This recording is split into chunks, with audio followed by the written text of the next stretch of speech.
আমার চ্যানেলে তোমাদের সকলকে স্বাগত। আজ আমরা ক্লাস 6-এর রায়োমার্টিন প্রশ্ন বিচিত্রা থেকে বাংলার দ্বিতীয় পর্যায়ক্রমিক মূল্যায়নের 6 নম্বর স্কুল সলভ করব।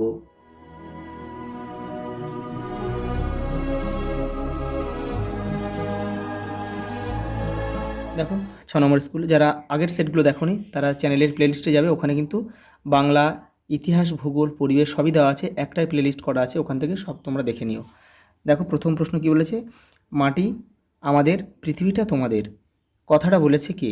কথাটা বলেছে কিন্তু ঘাস। এটা কোন গল্প থেকে নেওয়া? এটা কিন্তু আশীর্বাদ থেকে নেওয়া হয়েছে। সামনেই চায়ের দোকানে বেঞ্চির উপর বসে চা খায় কে? ড্রাইভার। এটা কিন্তু মরশুমের দিন থেকে নেওয়া হয়েছে, এই যে পাশে লিখে দিয়েছি। বর্ষাকালে ফসল খেতে দেখা যায় কি? কোড়াকুড়িকে। এটা চিঠি যে তোমাদের কবিতা রয়েছে সেখান থেকে কিন্তু নেওয়া। বিকেলবেলায় বিকায় হেলায় কি? হেলায় বিকায় কি? হেলায় বিকায় বিকায়, এটা হচ্ছে প্রভাতের ফল। যেসব ফলগুলো খারাপ সেগুলো কিন্তু বিকেলে পড়েই থাকে। এটা হাট থেকে কিন্তু নেওয়া হয়েছে। উপসর্গের অপর নাম কি? আদ্যপ্রত্যয়। প্রদত্ত কোনটি অনুসর্গের উদাহরণ নয়? দের। দের একটা বিভক্তি। দর, ফি প্রভৃতি হলো একটি ফরাসি উপসর্গের নিদর্শন, মানে উদাহরণ। অনুসর্গ শব্দ বা ধাতু, অনুসর্গ শব্দ বা ধাতুর পরে বসে। চতুর্থী শব্দটি একটা পূরণবাচক শব্দ। পান শব্দটি হলো পরিবর্তিত যৌগিক। প্রদত্ত কোন রূপটি ঠিক নয়? ভুল হলো, এটা হবে না, এটা হবে উনি যুক্ত সে। পরে দেখো সংস্কৃত উপসর্গের মোট সংখ্যা হলো 20টি। পরে দেখো দেখো পরের প্রশ্ন, ভাদুলী ব্রত কখন পালিত হয়? ভাদুলী ব্রত হয় বর্ষার শেষের দিকে। বর্ষার শেষের দিকে, এটা হচ্ছে মেয়েরা করে। এটা হচ্ছে মরশুমের দিনে তোমাদের যে গল্প রয়েছে সেখান থেকে কিন্তু নেওয়া হয়েছে। গোপালের বাবা কোথা থেকে ল্যাংড়া আম আনিয়েছিল? ভাগলপুর থেকে।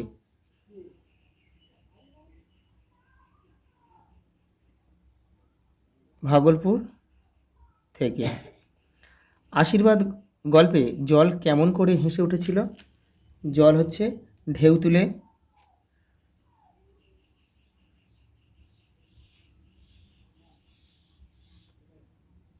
ঢেউ তুলে খল খল করে, খল খল করে হেসে উঠেছিল। পরের প্রশ্ন দেখো, তারাই কাশবন হয়ে হাসছে। কারা কখন কাশবন হয়ে হাসে? শরৎ আসলে, শরৎ আসলে ঘাসেরা,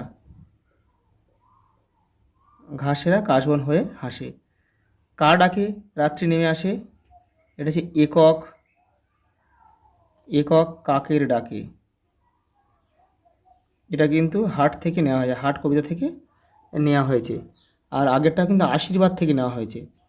গাংশালিক চিঠিতে কি লিখেছিল? লিখেছিল যে কবিকে গাঙের গাঙের পাড়ে, অর্থাৎ নদীর পাড়ে, নদীর পাড়ের মোড়ল মোড়ল হওয়ার হওয়ার আমন্ত্রণ জানিয়েছিল। আমন্ত্রণ জানিয়েছিল। পরের প্রশ্ন দেখো, কেমন যেন চেনা লাগে কি চেনা লাগে? এখানে দেখো এই যে কেমন যেন চেনা লাগে, এখানে কি? পিঁপড়ের ব্যস্ত মধুর চলাটা, এটাই কিন্তু চেনা লাগে কবিকে। পরের প্রশ্ন দেখো, হাটের সন্ধ্যা প্রদীপ জ্বলে না কেন?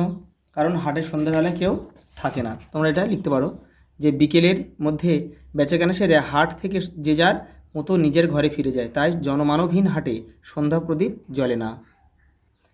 পরের প্রশ্ন দেখো, অদ্ভুত দর্শন জন্তুটা কার নাম বিস্কুট বলেছিল? শ্বশুর। হযবরল গল্পে কথকের প্রকৃত বয়স কত ছিল? 37 বছর। ব্যাকরণ সিং কে ছিল? একটি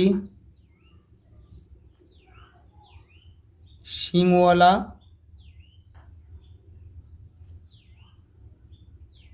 ছাগল। কাক্যেশ্বর কুচকুচের বংশ পরিচয় কি? এই দেখো, শ্রী কাক্যেশ্বর কুচকুচের কোন বংশীয় কাক, বংশ পরিচয়। এটা দেখো, শ্রী কাকেশ্বর কুচকুচে সনাতন বায়স বংশীয় দাঁড়ি কুলীন অর্থাৎ দাঁড় কাক। এটা লিখতে হবে। পরের প্রশ্ন দেখো, শহর ছাড়লেই দুপাশে দেখা যাবে, শহর ছাড়লে কোন কোন দৃশ্য দুপাশে দেখা যায়? রায় মার্টিন 75, দেখো 75 নম্বর পেজে রয়েছে উত্তরটা, এখান থেকে তোমরা লিখবে। এই দেখো, শহর ছাড়লেই দুপাশে দেখা যাবে, শহরটির চিত্রটি কেমন, এই যেখান থেকে পড়ে তোমরা নিজেদের মতো করে লিখবে। পরের প্রশ্ন দেখো, মাটির সবারই পাতার এই কথার মধ্যে দিয়ে কোন সত্য ফুটে উঠেছে? দেখো, রায়ন মার্টিন 129 নম্বর পেজ দেখো, এই দেখো, মাটির সবার পাতার এই কথার মধ্যে দিয়ে কোন সত্য ফুটে উঠেছে। এখান থেকে এটা তোমরা পড়ে তোমরা কিন্তু ছোট করে নিজেদের মতো করে লিখবে, ছোট করে, মুখস্থ করার কোনো প্রয়োজন নেই। পরের প্রশ্ন দেখো, সেই দিন থেকে গাছ হেলে পড়েছে পূর্ব দিকে, কোন দিনের কথা বলা হয়েছে? গাছটি হেলে পড়ার কারণ কি দেখে নাও। এই দেখো, এখান থেকে তোমরা লিখবে, এই যে সেই ভয়ে সরকারের লোক আম গাছটির একেবারে গোড়া পর্যন্ত ট্রেঞ্চ খুঁড়ে রেখে গেছে, সেদিন থেকেই আম গাছটি পূর্ব দিকে হেলে পড়েছে। এই যে যুদ্ধের সময় উড়োজাহাজ থেকে যদি বোমা পড়ে, এখান থেকে এই পর্যন্ত লিখবে, আর পুরোটা এখান থেকে লিখতে হবে তোমাদের। গাছটি হেলে পড়ার কারণ কি, এখান থেকে পুরোটা লিখবে। ইহার সাথে পেলুমাঝি কী পাওয়ার কথা বলা হয়েছে, সেটি পাওয়ার অনুভূতি কবিকে কীভাবে ব্যক্ত হয়েছে? এটা দেখো, এটা কিন্তু কী পাওয়ার কথা বলা হয়েছে, এটা লিখবে খোকা ভাইয়ের চিঠি।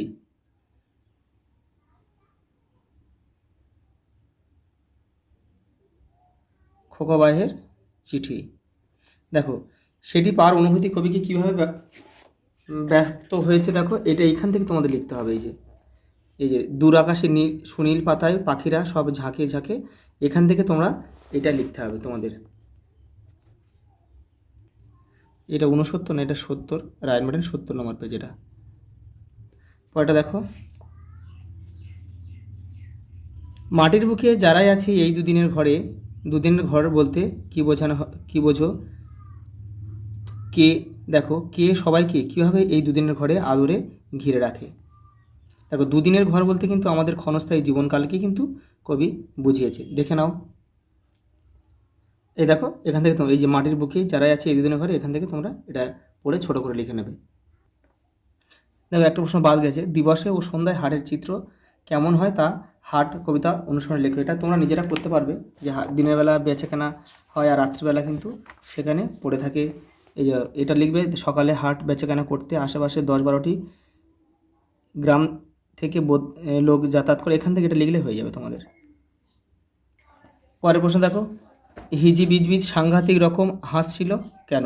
তোমাদের দেখো, এটা পাঠ্য বইয়ের 24 নম্বর পেজে উত্তরটা রয়েছে। এই দেখো, কেন এই যে সাংঘাতিক, তুমি এমন সাংঘাতিক রকম হাসছো কেন, এখান থেকে তোমরা এখান থেকে এই পর্যন্ত লিখবে। পরে দেখো, দাড়িওয়ালা ছাগলটি তার কীরূপ পরিচয় দিয়েছিল? এই দেখো, এই প্রশ্নটা এই যে উত্তর লিখলে হয়ে যাবে। এই যে এটা লিখবে। পরে দেখো, পদ পরিবর্তন করে জগৎ হবে জাগতিক, আমি এখানে করে দিচ্ছি এটা জাগতিক। পরে কি আছে, কোমল, কোমল থেকে হবে কোমলতা, কোমলতা। আর লাস্টে কি আছে, যান্ত্রিক, যান্ত্রিকতা।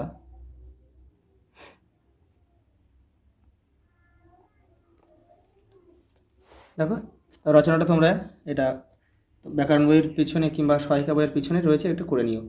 আজ এই পর্যন্ত, দেখা হবে পরের ভিডিওতে।